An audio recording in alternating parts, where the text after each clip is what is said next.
Chapter 6. After any, even the most dizzying ascent, a fall inevitably follows. The physics of Thomas's mood was as relentless as the laws of gravity. That New Year's euphoria, a static flight on the wings of hypomania, which had seemed like the beginning of a new era, could not last forever. Just as a drug addict experiences torturous withdrawal after their next dose, just as an alcoholic's uncontrollable joy is replaced by a heavy hangover, so too did Thomas inevitably face a crash after a period of elation. Only he didn't need substances or alcohol for it. The chemistry of his own brain orchestrated these fireworks and these subsequent fires all on its own, without any external help. He was simply born this way. For normal, healthy people, intense joy or activity is followed by natural fatigue, pleasant relaxation, and the desire to rest and recover. For Thomas, however, the pendulum swung back with the destructive force, flying past the point of equilibrium and plunging into a familiar yet no less terrifying abyss. The depression returned. But this was not the same depression as before. It was not anxious, not melancholic, not accompanied by tears or restless turmoil. It was a dull, vicious, all-consuming apathy, as if all his emotions, desires, and reactions had been drained out of him. He was neither happy nor sad. He was nothing.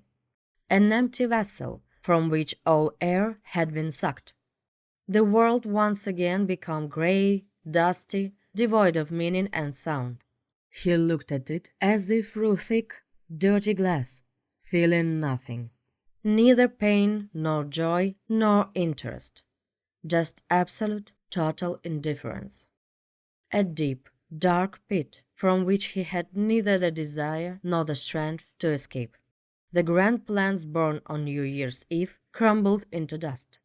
His dream of running his own business, traveling, wealth, and fame now seemed like the ramblings of a madman. Reality once again revealed itself in all its unpleasantness. He was still unemployed, without money, without prospects. His parents, who at first had been delighted by his sudden burst of optimism, were now once again watching his lifeless state with concern and incomprehension. After several months of useless searching for the dream job that never materialized, and under pressure from his parents, worried about his financial situation and complete inactivity, Thomas had to come back down to earth. Or rather, he returned to the very place he had so desperately tried to escape. The bank. Not the same branch he had worked at before. They would hardly have taken him back after his previous state, but to another one, though that didn't change the essence of the matter. Once again, it was the suit, the counter, the clients, the numbers, the sales targets. The circle was complete. It felt like a sentence. The job turned into a mechanical serving of time. He would arrive exactly at 9, sit on his workstation, carry out the necessary transactions with a stone-cold expression, and leave precisely at 6. No jokes, no initiative, no communication with colleagues beyond the bare minimum required. He was like a robot, programmed to perform specific actions. The same duties, the same demands, the same faces around him. All of it evoked nothing but a dull, emotionless rejection. He didn't care about anything, about performance metrics, bonuses, or his boss's dissatisfaction with his passivity. He just did what he had to do to get his paycheck and cover his share of the bills. There were no more mood swings. He was stuck at rock bottom. The stability was worse than any emotional roller coaster. It was the state of a living dead man. He existed, but he wasn't alive. The days dragged on in an endless, monotonous sequence, identical, gray, meaningless. It was during this period of absolute despair, when it seemed like things couldn't possibly get any worse, that a clear thought first arose in Thomas's mind. He needed to see a doctor. Not a general practitioner, not a neurologist, a psychiatrist. He was sick. He had known this for a long time, but now he understood that he couldn't handle it on his own, that this illness was destroying his life, and if he didn't do something about it, it would eventually kill him, slowly from the inside. The fear of psychiatry, of the stigma of being labeled a psycho, was still strong, but the fear of this bottomless apathy turned out to be stronger. On the recommendation of his parents' acquaintances, he found a specialist, an elderly, respectable doctor with a good reputation. He made an appointment. He went there with a heavy heart, not knowing what to say or how to explain what was happening to him. In the psychiatrist's office, he mostly spoke about his current state, about indifference, the lack of energy and desires, the sense of emptiness, problems with conversation, and insomnia. He tried to talk about previous episodes as well, about inexplicable rage, periods of overwhelming energy and euphoria, mood swings. But his words were jumbled, his memories fragmented, and most of all, he didn't fully understand how it was all connected. He just described the symptoms as best as he could. The doctor listened attentively, nodded, and asked clarifying questions, but it seemed that his focus was placed on the dominant complaints, the symptoms of severe depression. Perhaps Thomas's stories about previous highs seemed atypical to the doctor, or were interrupted as manifestation of anxiety or personality traits. Whatever the case, a diagnosis was made: persistent depressive disorder, a common, as it seemed to the doctor, case of depression, and the treatment prescribed matched the diagnosis.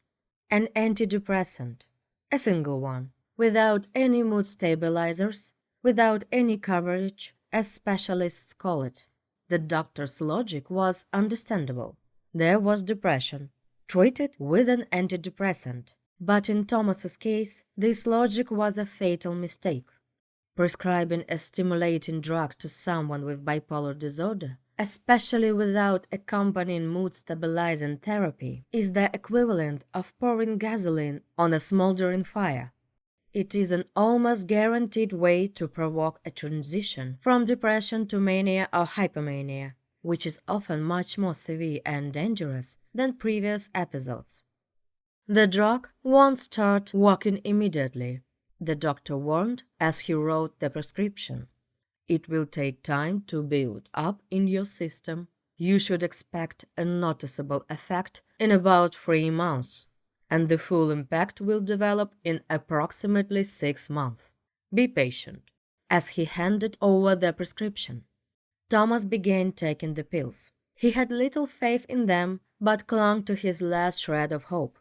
For the first few weeks, nothing changed. The apathy persisted. When he started to feel it was slightly easier to get out of bed in the mornings, he noticed the faint return of his appetite. He kept diligently taking the medication, waiting for the promised effect. The effect did arrive, and it not only met expectation, but exceeded them. However, the word exceeded carried an ominous undertone in his case. It began gradually, first, but his energy returned, not just to a normal level, but a surplus. Thomas realized he needed less sleep again. He woke up at 4 to 5 in the morning, feeling energized and clear-headed. Thoughts that had recently been sluggish and unwieldy now raced at full gallop. Ideas poured out one after another. Brilliant, genius, revolutionary. He became incredibly talkative. At work, he was bursting with ideas on improving customer service, optimizing processes, and increasing sales. He spoke quickly, assertively, jumping from one thought to another without giving his conversation partners a chance to get a word in. At first, his colleagues were surprised by this change, but soon they began to grow wary of him. His mood shot back up to euphoric heights. But this wasn't the bright light of hypomania anymore. It was more like a restless, feverish agitation, He was constantly on edge, ready to explode over the smallest thing.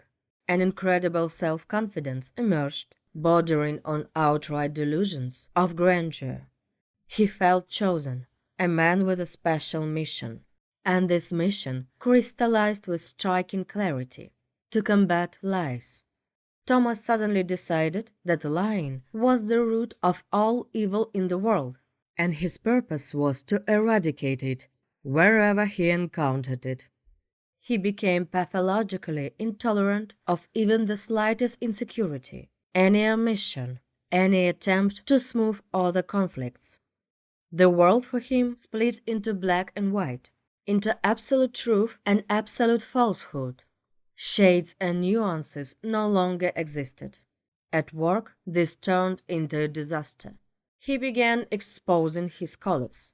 If he thought someone had been dishonest with a client, withheld information from management, or embellished their achievements, he would immediately go to upper management and report everything, demanding justice and punishment for the guilty.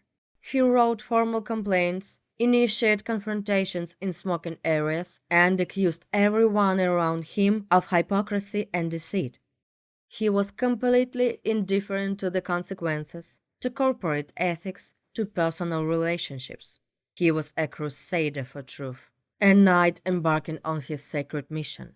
Naturally, this couldn't last for long. His colleagues hated and feared him. At first, the management tried to reason with him, but later they began giving him formal warnings.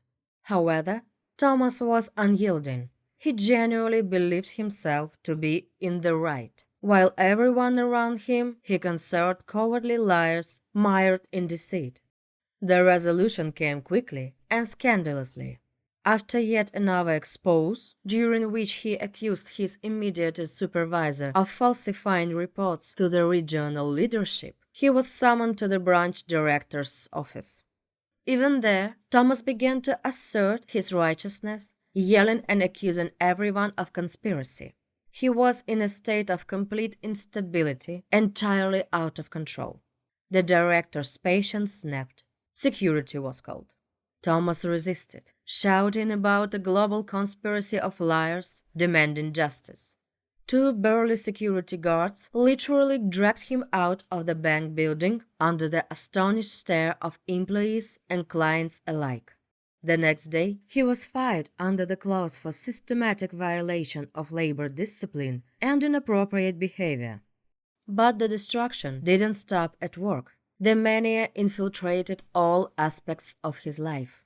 Friends, the few who still tried to maintain some contact with him, were finally pushed away.